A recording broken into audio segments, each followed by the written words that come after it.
ఇవాళ తెలంగాణ భవన్కు కేసీఆర్ వెళ్లనున్నారు. కేసీఆర్ అధ్యక్షతన బీఆర్ఎస్ ఎల్పీ, బీఆర్ఎస్ రాష్ట్ర కార్యవర్గ సమావేశం జరగనుంది. సమావేశానికి బీఆర్ఎస్ ఎంపీలు, ఎమ్మెల్యేలు, జిల్లా పార్టీ అధ్యక్షులు హాజరు కానున్నారు. ఇప్పటికే తెలంగాణ భవన్కు కేటీఆర్, హరీష్ రావు చేరుకోనున్నారు. సాగునీటి ప్రాజెక్టులపై సమావేశంలో ప్రధానంగా చర్చించనున్నారు. పాలమూరు, రంగారెడ్డి ఎత్తిపోతల పథకానికి కేంద్ర, రాష్ట్ర ప్రభుత్వాలు నీటి కేటాయింపులు తగ్గించడంపై చర్చించనున్నారు.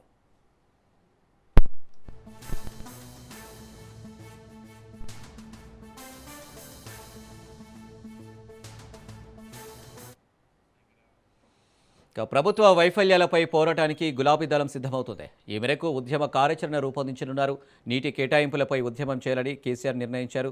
నీటి వాటాలు తగ్గించుకునేందుకు ఇవాల్టి సమావేశంలో కార్యాచరణ ప్రకటించనున్నారు. భవిష్యత్తు కార్యాచరణపై పార్టీ శ్రేణులకు కేసీఆర్ దిశానిర్దేశం చేయనున్నారు. సాయంత్రం 6 గంటలకు కేసీఆర్ ప్రెస్ మీట్లో వివరాలు వెల్లడించనున్నారు.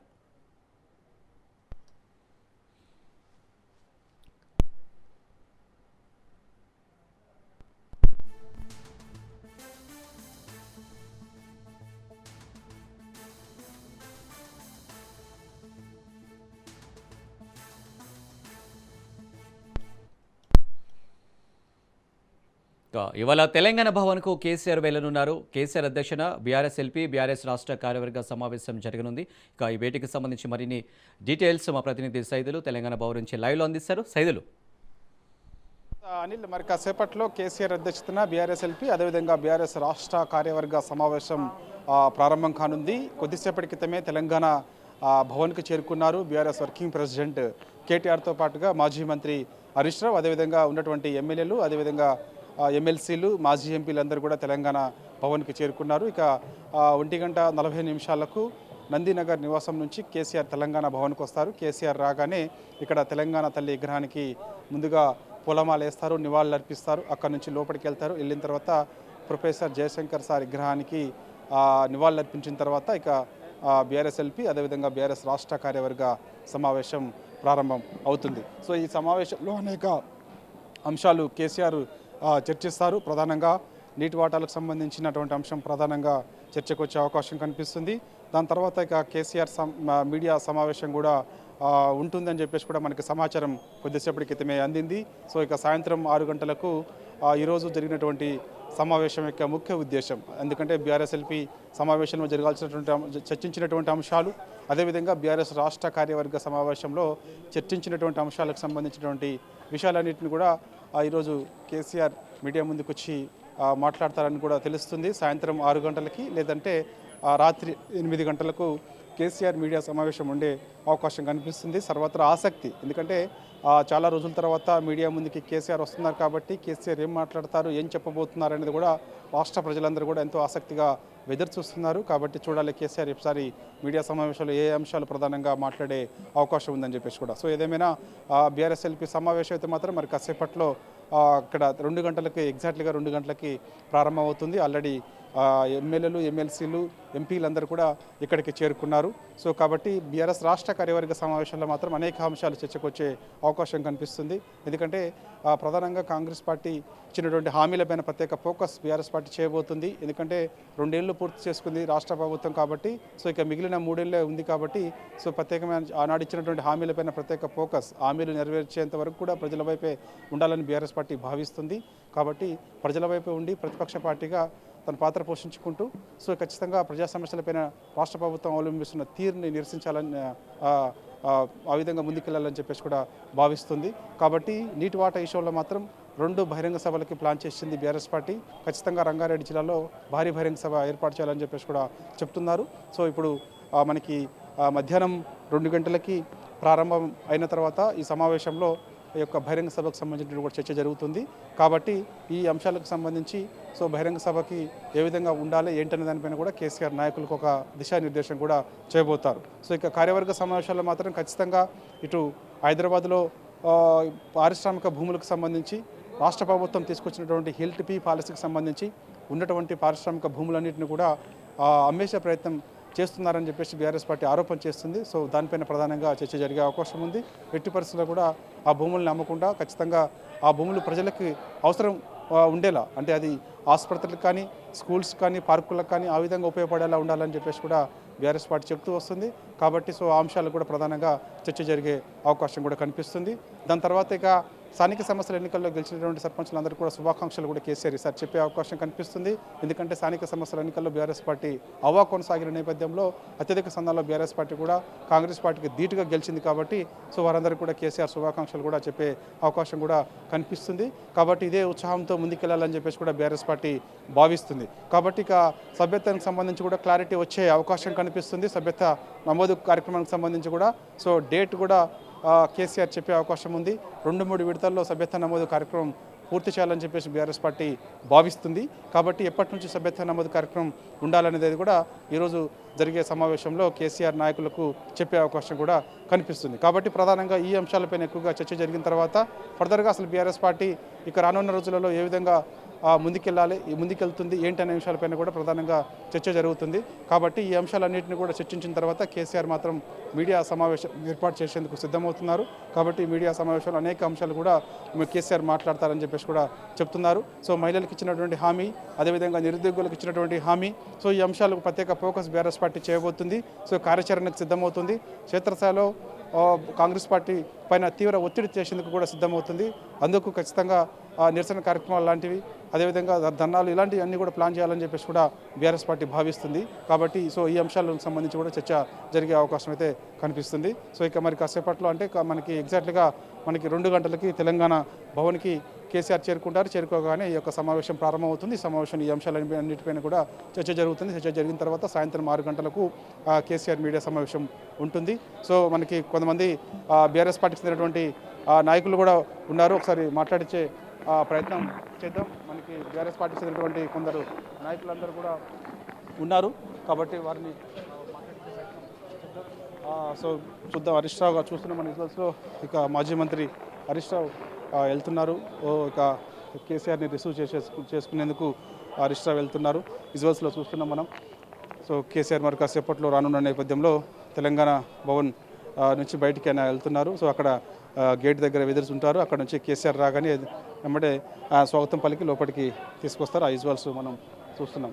కాబట్టి సో ఇక ఇప్పటికే ఆల్రెడీ కేటీఆర్ కూడా ఇక్కడికి చేరుకున్నారు. సో ఇక్కడ మిగిలిన నాయకులందరూ కూడా ఒక్కొక్కరిగా అందరూ కూడా ఇక్కడికి వస్తున్నారు. కాబట్టి సో వారందరూ కూడా ఇక్కడ వచ్చిన తర్వాత సమావేశం ప్రారంభమవుతుంది. సమావేశంలో ఇప్పుడు మనం ముందు చెప్పినటువంటి అంశాలపైన ప్రధానంగా చర్చ జరిగే అవకాశం కూడా కనిపిస్తుంది. కాబట్టి జనవరిలో బీఆర్ఎస్ పార్టీ ఒక భారీ బహిరంగ సభ ఏర్పాటు చేయాలని చెప్పేసి కూడా చెప్తున్నారు. కాబట్టి ఈ యొక్క బహిరంగ సభకు సంబంధించినటువంటి ఏర్పాట్లు ఏ విధంగా ఉండాలి ఏంటి అని మనతో మాట్లాడేందుకు మాజీ కార్పొరేషన్ చైర్మన్ దుదిమెట్ల బాలరాజు గారు ఉన్నారు. మాట్లాడదాం. ఎన్ని గంటలకి కేసీఆర్ గారు రాబోతున్నారు? ప్రధానంగా ఏ అంశాలపైన చర్చ జరుగుతుందండి? మాట్లాడతలేదు. ఓకే, ఈరోజు ప్రభుత్వ వైఫల్యాలు, అదేవిధంగా ప్రభుత్వం చేసినటువంటి కార్యక్రమాలు, అదేవిధంగా సర్పంచ్ ఎలక్షన్స్లో ప్రభుత్వ వ్యతిరేకత, ఇవన్నీ అంశాల మీద పార్టీ డిస్కస్ చేసుకోబోతోంది. దాని ముఖ్యమంత్రి గారు, మాజీ ముఖ్యమంత్రి గారు కేసీఆర్ గారు తెలంగాణ భవిష్యత్తు ఏంటి, అసలు నీటి వనరులలో జరుగుతున్న అన్యాయం ఏంటి, అదేవిధంగా తెలంగాణ రాష్ట్రంలో కాంగ్రెస్ పార్టీ అధికారంలోకి వచ్చిన తర్వాతకి రేవంత్ రెడ్డి గారుగా చేస్తున్న పథకాల అమలులో లోపాలు ఏంటి, ఇవన్నీ అంశాలను పూర్తిగా డిస్కస్ చేస్తారు. ఎందుకంటే తినవోచు రుచెందుకు ఖచ్చితంగా కేసీఆర్ గారి స్పీచ్, కేసీఆర్ గారి దిశానిర్దేశం అంతా కూడా పార్టీ నిర్ణయ ప్రకారం జరుగుతాయి. కార్యక్రమాలకు సంబంధించి కావచ్చు, భవిష్యత్ కార్యాచరణకు సంబంధించి కావచ్చు, 100% ఇవాళ మేము చెప్పదలుచుకుంది ఏంటంటే ప్రజలలో పూర్తి వ్యతిరేకత వచ్చింది. గ్రామాలలో సుమారు 94 కాన్స్టెన్సీలలో ఎలక్షన్ జరిగినాయి. 1,80,00,000 మంది ఓటర్లు ఈ యొక్క ఎలక్షన్లో పాల్గొన్నారు. అంటే పూర్తి స్థాయిలో ప్రజలలో వ్యతిరేకత వచ్చిందిగా నేను భావిస్తూ ఉన్నాం. కాబట్టి భవిష్యత్తు మొత్తం కూడా భవిష్యత్ ప్రణాళికను కేసీఆర్ గారు పార్టీ నియమాలు, పార్టీ కార్యకర్తలకు, పార్టీ వర్గాలకు అన్నిటి కూడా దిశానిర్దేశం చేయబోతా ఉన్నారు. మీ హయాంలో పాలమూరు రంగారెడ్డి ఎత్తిపోతల పథకం దాదాపుగా 90% పూర్తి చేశారు. మిగిలిన పనులు పూర్తి చేయాలని చెప్పేసి డిమాండ్ చేస్తున్నారు. కాబట్టి నీటి కేటాయింపుల విషయంలో కూడా అన్యాయం జరుగుతుందని చెప్పేసి అంటున్నారు. ఎటువంటి ప్లాన్ చేయబోతున్నారు? బహిరంగ సభ కూడా ఉంటుంది అంటున్నారు. సో ఎప్పుడు ఉండే అవకాశం ఉంటుంది? తెలంగాణకు ఎక్కడ అన్యాయం జరిగినా, తెలంగాణకు ఎప్పుడు అన్యాయం జరిగినా కేసీఆర్ గొంతు మాత్రం ఒకటి ఉంటుందనే అంశాన్ని మాత్రం స్పష్టంగా ఇప్పుడున్న కాంగ్రెస్ ప్రభుత్వం మర్చిపోవద్దు. ఎందుకంటే తెలంగాణ కోసం పుట్టిందే బీఆర్ఎస్. తెలంగాణ గుండె ఆత్మగౌరవమే కేసీఆర్. తెలంగాణకు ఎక్కడ అన్యాయం జరిగితే మొదటగా వాలే గుండె, మొదటగా తప్పించే గుండె, మొదటగా గర్జించే గుండె కేసీఆర్ గుండె అనే మాత్రం వాస్తవాన్ని రేవంత్ రెడ్డి మర్చిపోతా ఉంటాను. ఇలా నీటి వాటాల్లో జరుగుతున్న అన్యాయం పైన ఇలా స్పందించే ఆస్కారం ఉంది. అదేవిధంగా ఏదో సర్పంచ్ ఎలక్షన్లో ఏదో వాపు చూసి బల్బ్ అనుకున్నటువంటి వీళ్ళందరూ కూడా తేలిపోయింది కదా.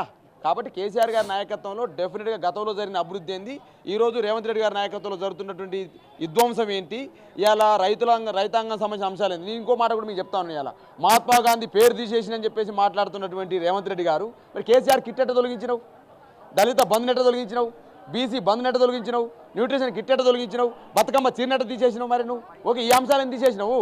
మహాత్మా గాంధీ పేరు తీసేయడం తప్పే, కానీ మరి నువ్వు చేసిన అంశం ఏందనే అంశాన్ని కూడా స్పష్టంగా తెలియజేసుకున్నావు.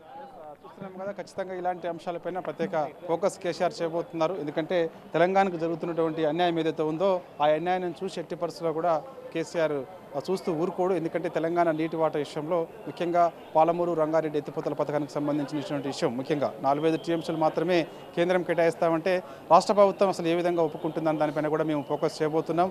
సో ఖచ్చితంగా రాష్ట్ర ప్రభుత్వం పైన ఒత్తిడి తీసుకొస్తామని చెప్పేసి కూడా అంటున్నారు. కాబట్టి సో ఇక మరి కాసేపట్లో అంటే మనకి ఎగ్జాక్ట్లీగా 1:40 కేసీఆర్ నందినగర్ నివాసం నుంచి బయలుదేరుతారు. తెలంగాణ భవన్కు 2 గంటలకు వస్తారు. 2 గంటలకు బీఆర్ఎస్ రాష్ట్ర కార్యవర్గ సమావేశం కేసీఆర్ అధ్యక్షతన ప్రారంభం కానుంది. Right Saidulu, thank you.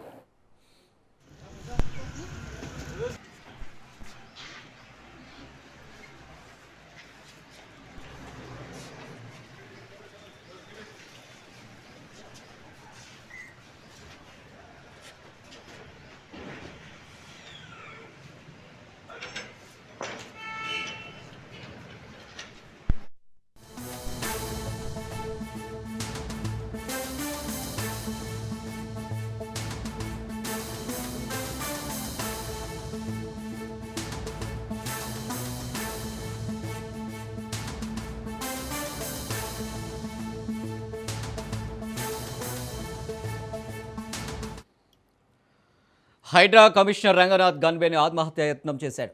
Hayath నగర్లోని ఇంట్లో తుపాకీతో కాల్చుకుని గన్మెన్ చైతన్య సూసైడ్ అటెంప్ట్ చేశాడు. చైతన్యను కామినేని ఆసుపత్రికి తరలించి చికిత్స అందిస్తున్నారు. గన్మెన్ చైతన్య ఆత్మహత్యాయత్నంపై భిన్న వాదనలు వినిపిస్తున్నాయి.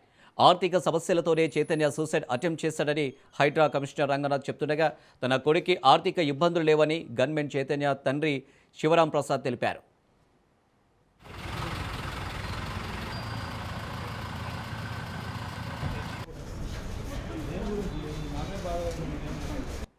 మా అబ్బాయికి ఎటువంటి సమస్యలు లేవు, మాకు ఆర్థిక ఇబ్బందులు లేవు, ఫ్యామిలీ గొడవలు లేవు, మాకు ఎటువంటి కారణాలు లేవు, ఏం లేవు. మా అబ్బాయి ప్రశాంతంగా తిరిగి వస్తాడు. ఆపరేషన్ నడుస్తుంది. ఆపరేషన్ అయినాక దానికి కారణాలు తెలుస్తాయి. సమస్య లేనప్పుడు ఏమవుతుందని మనం చెప్పలేం కదండి. ఏమన్నా ఒకవేళ మిస్ఫైర్ అయి ఉండొచ్చేమో అని ఒక ఆశ అంతే. బుల్లెట్ మామూలుగా చెవు పక్కన తగిలిందండి. దాన్ని డాక్టర్లు చూస్తుండ్రు. మేము కూడా ఇంకా లోపల సర్జరీ నడుస్తుంది. సర్జరీ అయిపోయిన తర్వాత డాక్టర్లు రిపోర్ట్ ఇస్తారు. సార్ వచ్చి చూసి వెళ్ళారు. దీనికి ఏదైనా ట్రీట్మెంట్ ఉంటే మొత్తం మీరు చేయండి అని చెప్పేసి వెళ్ళారు. హైడ్రా తరఫున ఫుల్ సపోర్ట్ ఉంది. సార్ వాళ్ళు హైడ్రా కమిషనర్ రంగనాథ్ గన్మెన్ ఆత్మహత్య యత్నం చేశాడు. హయత్ నగర్లోని ఇంట్లో తుపాకీతో కాల్చుకుని గన్మెన్ చైతన్య సూసైడ్ అటెంప్ట్ చేశాడు. చైతన్యను కామినేని ఆసుపత్రికి తరలించి చికిత్స అందిస్తున్నారు. ఇక గన్మెన్ చైతన్య ఆత్మహత్య యత్నంపై భిన్న వాదనలు వినిపిస్తున్నాయి. ఆర్థిక సమస్యలతోనే చైతన్య సూసైడ్ అటెంప్ట్ చేశాడని హైడ్రా కమిషనర్ రంగనాథ్ చెప్తుండగా, తన కొడుకి ఆర్థిక ఇబ్బందులు లేవని గన్మెన్ చైతన్య తండ్రి శివరామప్రసాద్ తెలిపారు. హైడ్రా కమిషనర్ రంగనాథ్ గన్మెన్ ఆత్మహత్య యత్నం చేశాడు. హయత్ నగర్లోని ఇంట్లో తుపాకీతో కాల్చుకుని గన్మెన్ చైతన్య సూసైడ్ అటెంప్ట్ చేశాడు. చైతన్యను కామినేని ఆసుపత్రికి తరలించి చికిత్స అందిస్తున్నారు. ఇక గన్మెన్ చైతన్య ఆత్మహత్య యత్నంపై భిన్న వాదనలు వినిపిస్తున్నాయి. ఆర్థిక సమస్యలతోనే చైతన్య సూసైడ్ అటెంప్ట్ చేశాడని హైడ్రా కమిషనర్ రంగనాథ్ చెప్తుండగా, తన కొడుక్కి ఆర్థిక ఇబ్బందులు లేవని గన్మెన్ చైతన్య తండ్రి శివరామప్రసాద్ తెలిపారు.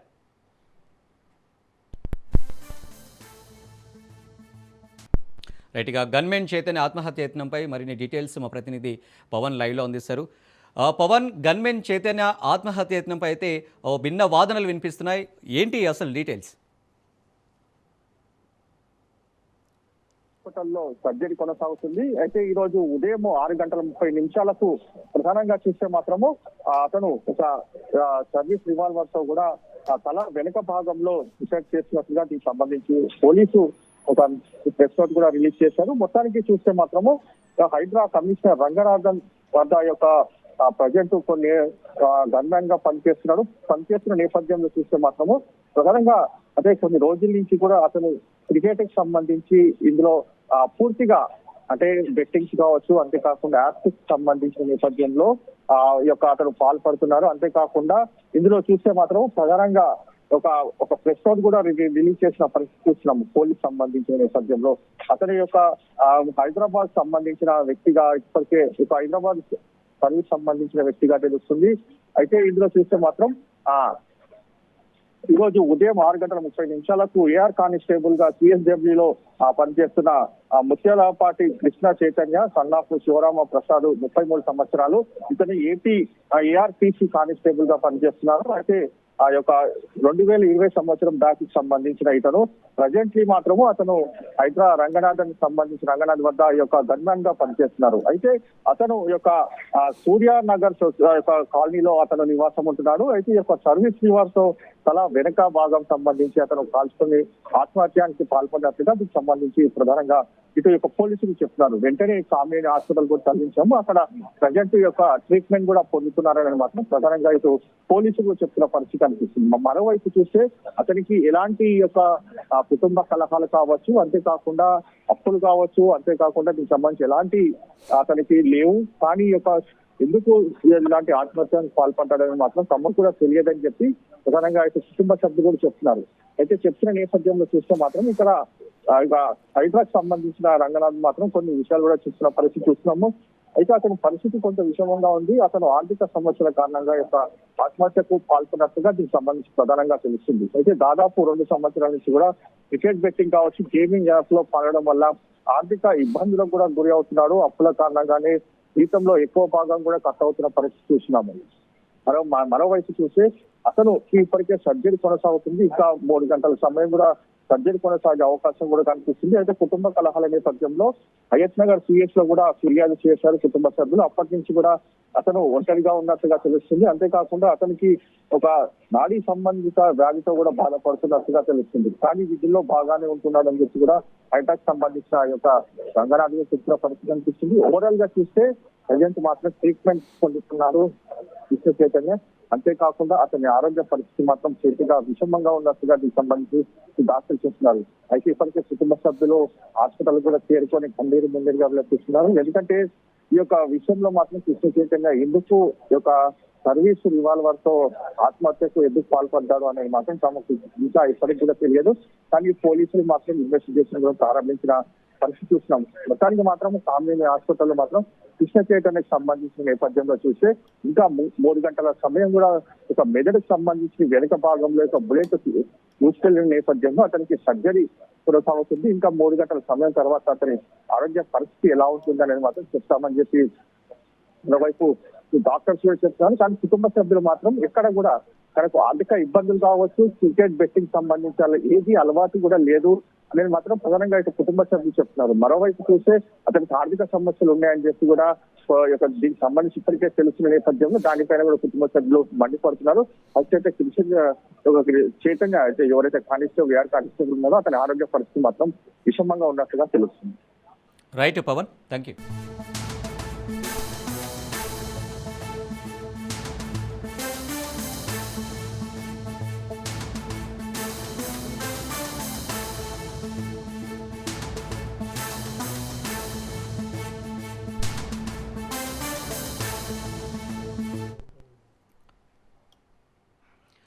మాజీ మావోయిస్టు గాదే ఇన్నయ్యను ఎన్ఐఏ అధికారులు అరెస్టు చేశారు. తెలంగాణ ఉద్యమకారుడిగా గాదే ఇన్నయ్య సుపరిచితుడు. వికల్ప ఎన్కౌంటర్ సందర్భంగా అమిత్ షాపై ఇన్నయ్య వ్యాఖ్యలు చేయడంతో ఎన్ఐఏ అధికారులు ఎఫ్ఐఆర్ ఫైల్ చేసి అతని ఇంట్లో సోదాలు చేశారు. ఉమ్మడి వరంగల్ జిల్లా జఫర్గఢ్లో సోదాలు చేసిన అధికారులు ఆయన్ని అరెస్టు చేసి హైదరాబాద్కు తరలించారు.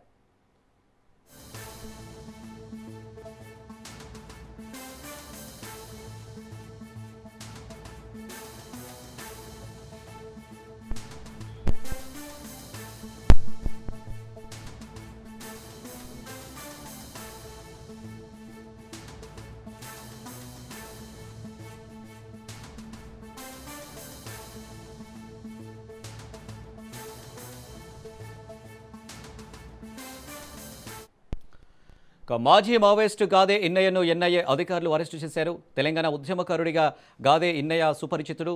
వికల్ప్ ఎన్కౌంటర్ సందర్భంగా అమిత్ షాపై ఇన్నయ్య వ్యాఖ్యలు చేయడంతో ఎన్ఐఏ అధికారులు ఎఫ్ఐఆర్ ఫైల్ చేసి అతన్ని ఇంట్లో సోదాలు చేశారు.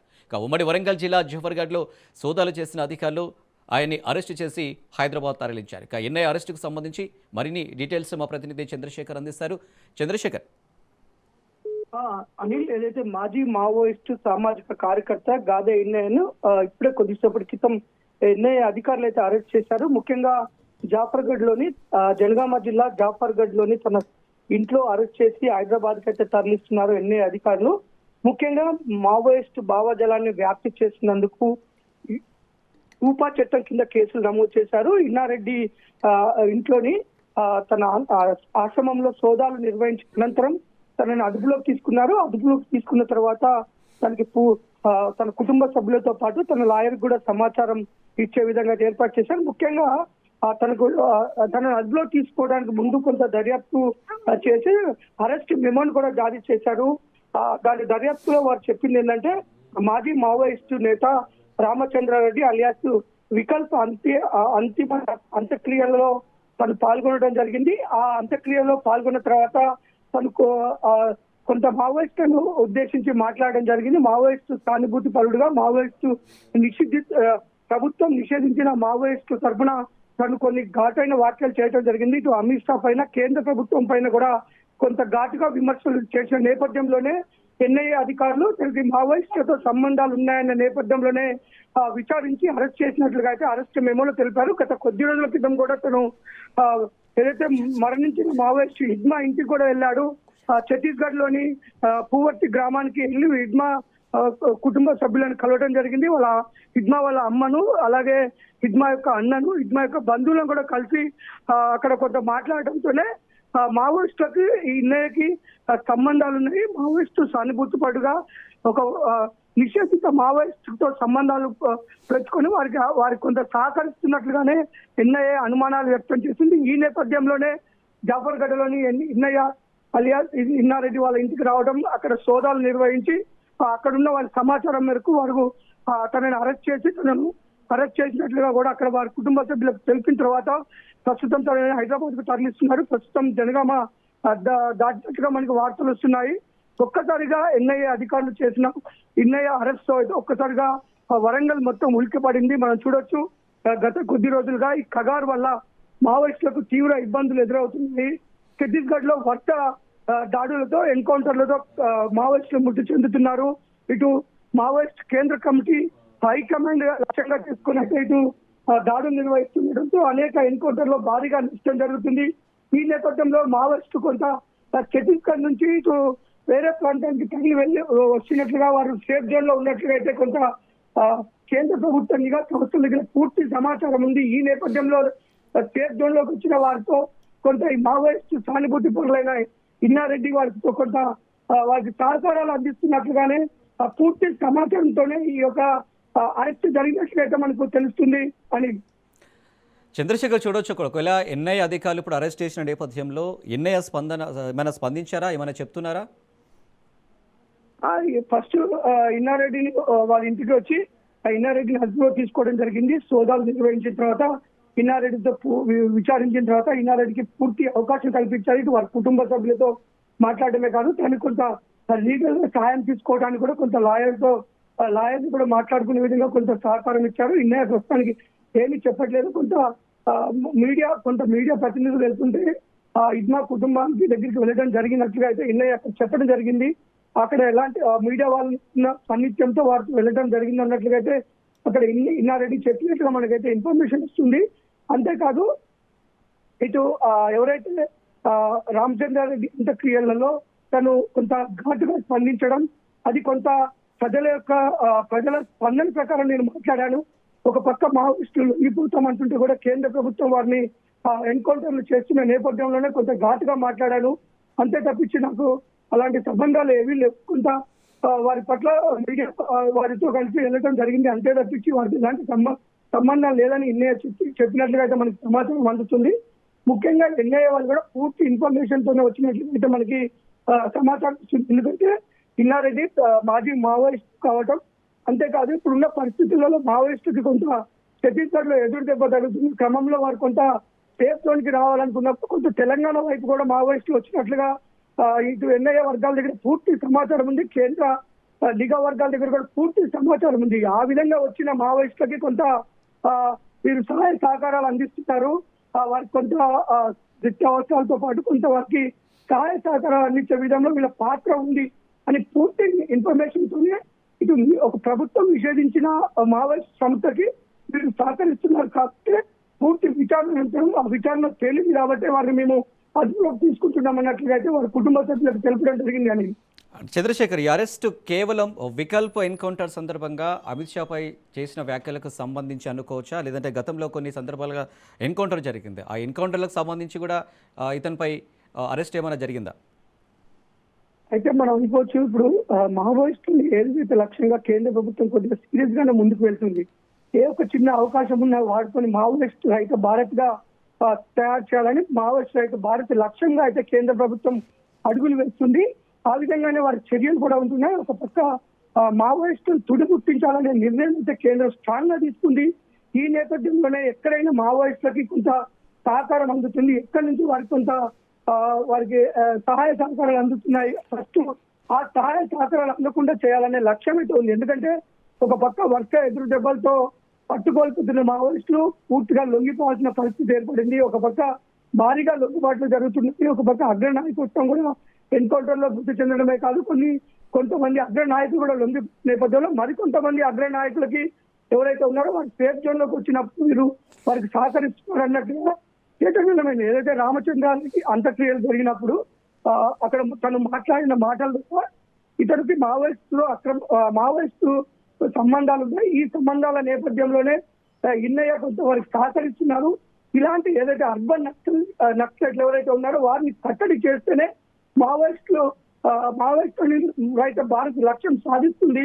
వీటన్నిటి నేపథ్యంలోనే ఎన్ఐఏకి వచ్చిన పూర్తి సమాచారం, నిఘా వర్గాలు ఇచ్చిన సమాచారంతోనే ఈ రోజు జనగామ జిల్లాలోని జాఫర్గఢ్ లో ఉన్న ఇన్నయ్య ఇంటికి రావడం జరిగింది. అక్కడ సోదాలు నిర్వహించి ఆ పూర్తి సమాచారం వచ్చిన తర్వాతనే అతన్ని అరెస్ట్ చేసినట్లుగా అయితే మనకి ఇటు ఎన్ఐఏ అధికారులు చెప్తున్న పరిస్థితి ఉంది. అది రైట్ చంద్రశేఖర్, థ్యాంక్ యూ.